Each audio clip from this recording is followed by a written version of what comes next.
All right, guys, welcome to the channel. My name is Thomas Tank. Let's hop into it. Today, we're watching Ben Shapiro at UCLA. He's going to have some questions asked of him. He responds to the crowd. If you're not familiar with Ben Shapiro, I don't know why you clicked on this, but you're going to love him. I love him. Let's get into it.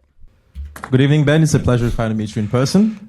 I know you're not fond of the far right, and you mentioned in the past that you were a target of the far right in 2016. The latest polls show that Trump is polling better among black voters than any previous Republican candidate. However, some black voters I've spoken to are still hesitant to support him, partly because far-right groups such as white nationalists like Nick Fuentes seem to rally behind Trump. Why do you think these groups, though small in number, are more drawn to Trump than any past candidate? So, I will point out that at this point, my understanding is Nick Fuentes has unendorsed Donald Trump. He actually unendorsed Donald Trump, and he has suggested to his followers that they campaign against Donald Trump. So that is worth pointing out, and the reason is because Donald Trump happens to be too philo-Semitic. Mm-hmm. He's explicitly said this. So, I think that there's a reactionary strain that does exist on the right, and in reaction to what they see as the sort of racialism of the left, they've developed a racialism of their own. It's an ugly response. So because the left has tended over the course of the last 20 years to see people in terms of race, the white nationalists will say, well, you get to see yourself as a proud black person. I get to see myself as a proud white person. And I'm going to see myself as a proud white person in opposition to you as a black person. I'm going to start thinking in explicitly racial terms, which I think is really quite ugly. And I think that, again, because that is a response to the racialism of the left, some of that has ended up on the right. That's not an excuse for it. That's an explanation for it. It's really ugly. It has been largely marginalized on the right. I hope it continues to be marginalized on the right. I've been fighting that battle myself for quite a while. I think it's hideous. I think it's ugly. I think the viewpoint is disgusting. I think it's morally reprehensible and logically idiotic. Thank you, Ben. Have a good day. All right, so that was a little bit of a more racially charged interaction there. It's why do white nationalists support Donald Trump? And it's kind of an interesting concept to structure it that way. I'm not sure why you would ask that. I mean, evil people can support good. It doesn't mean that the good is evil. Kind of an interesting concept to bring it up. Let's jump into the next one here. Hi, Ben. Thank you for showing up. Throughout your speech, you talk about how you feel that Western civilization is being threatened by all these forces that you mentioned. In my view, the greatest threat towards Western civilization isn't what random professors are teaching kids, but climate change. As you see that we have all these hurricanes. I'm from Texas, and I can tell you for sure that in the last couple years, in the summers, it's been significantly hotter since when I was a small child. Like, I don't even go outside. Just one note here. He's talking about how hot it is and how he's noticed climate change, but climate change happens so dramatically slowly that even if it were a real thing, and I mean, debate that in the comments, but if that was even a thing, he wouldn't be the one noticing it. It would be a statistical trend over dozens or hundreds of years. This man is probably no older than I am, maybe 30. Very unlikely that if climate change is happening, that he's noticing it. Between May and September anymore. And so why is fighting climate change inconsistent with conservatism? Why can't we not have conservatism with carbon taxes and pushing solar and wind and nuclear? Like, why do we need oil and gas to be conservative? Okay, so I think that there are really two questions when it comes to climate change. One is the question of climate change itself, and then one is the solutions that are proposed for climate change. When it comes to climate change itself, there are some open questions as to exactly the extent to which anthropogenic climate change is the cause of climate change. So when I say that, I personally believe that the climate is changing.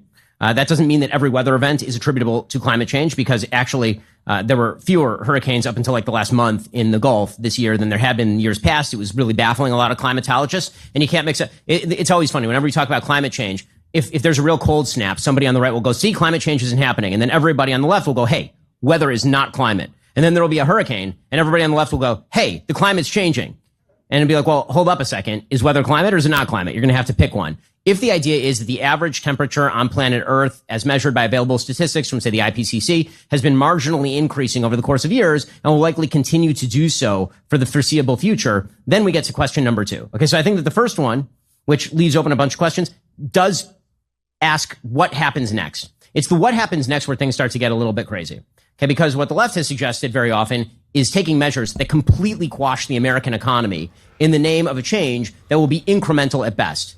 If the United States, for example, were to hold by the commitments of the Kyoto protocols, then the United States would be responsible for destroying essentially its own economy and would marginally change over the course of the next century climate change because it turns out that the climate is global. And so China is still polluting a lot. It turns out that American emissions have actually been headed in the right direction for the past decade or so, while Chinese emissions have been headed in the wrong direction because when countries economically developed, carbon-based fossil fuels are really efficient. So the answers on a conservative side to climate change, if this is something that is deeply concerning, are really twofold. One, there's a great litmus test as to whether somebody is serious about climate change. You mentioned it, so you get included in the good group. That's nuclear. If somebody on the left refuses to consider nuclear as a solution to climate change, they're not serious. They're just lying and they want to restructure the global economy. So if you say nuclear is a great thing, new nuclear facilities should be built as an alternative to many of the dirtier fossil fuels that are being used to power the electric grid, for example. Then you get to the question of what else can be done. Carbon taxes tend not to be particularly effective on a global scale.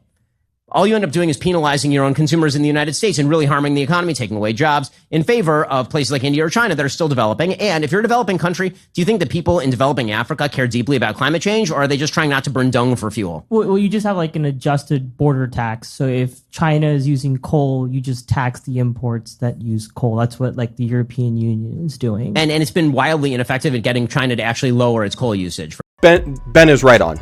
Mr. Shapiro is right on the point. When America creates red tape that stops emissions, those emissions are simply offshored. For example, you take this chapstick, it costs 20 cents to make, and then you sell it for $1. If it creates emissions and those emission taxes cost 20 cents per product to offset, then they're just going to make it in China and then bring it here because there's no emissions offset tax. The tariff from China is so little compared to that they're just going to offshore it, pay that, and it's going to cost even less to make, which takes dollars out of America and doesn't offset the actual carbon load that it takes to make this chapstick. All right. Thanks you so much. Hi, Ben. It's nice to see you. I'm a first-time voter, and speaking as a conservative in deeply blue California, I was more interested in seeing what you had to say about the Electoral College, because I find it difficult, even as a conservative, to argue for a system that basically invalidates millions of California Republicans or Texas Democrats or New York Republicans. So I just wanted to hear if you favored a national popular vote system, something like that, and get your thoughts on that. So I don't favor a national popular vote system because it's never going to be implemented, and I don't know why people are wasting their breath and time on it.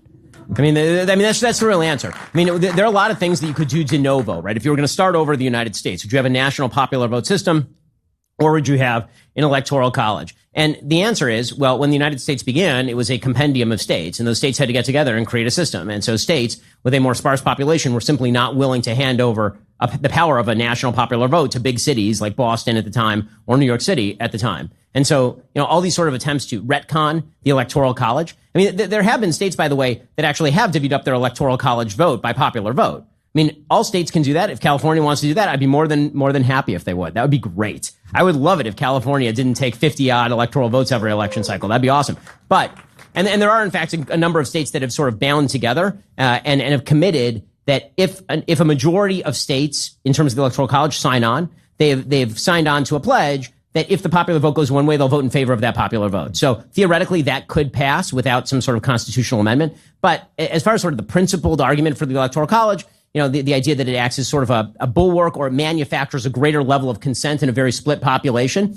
I hear the arguments on both sides. I don't find, the argument against a national popular vote wildly unconvincing per se. I just think it's a complete useless waste of time because how are you going to do it? Like, explain. It's like saying, let's get rid of the United States Senate. Okay, talk to Wyoming and see how that goes for you. All right, Ben Shapiro out there absolutely murdering as usual. I think one thing that we need to consider is that first off, conversation is an awesome benefit and a win. So we need to keep platforming people like this, whether it's Ben Shapiro, Michael Knowles, or even just someone screaming on a street corner and talking about their political views. There were 3 of them there, one of you there, one of me here. Let's come together and work as a team to make America the greatest place that it can be. Thanks again for watching. I'll see you next time.